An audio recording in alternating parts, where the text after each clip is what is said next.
what other people have to say.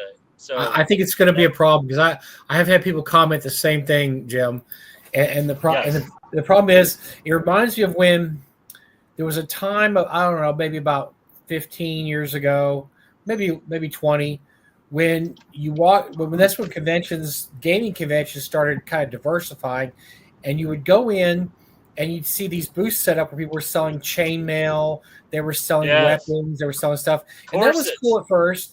And then yes, finally you start walking conventions and there'd be like 8 tables, and they all had chainmails and costumes yeah, and hatchets, and then you start thinking, how many of these can they sell and make this a sustainable business?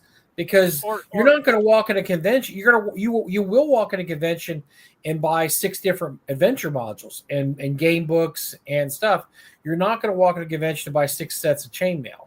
And so no, I think you're going to have the same issue with the figures that are being done with 3D printing, is that you're going to walk in, whoever has the table near the front is going to get the sales, because by the time they get back to you, they're going to have seen in the back, they're going to have seen 7 tables all with the same, basically the same minis.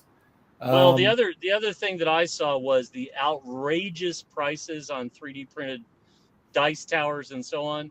I saw somebody wanted $80 for a dice tower that frankly was about $2 worth of PLA filament.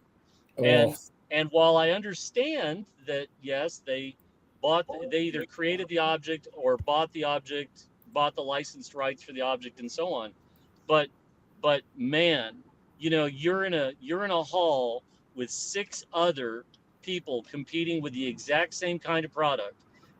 And I saw several vendors where they had the exact same lines. I saw 3 vendors who were selling printable scenery who does vendor licenses. I saw a couple of others.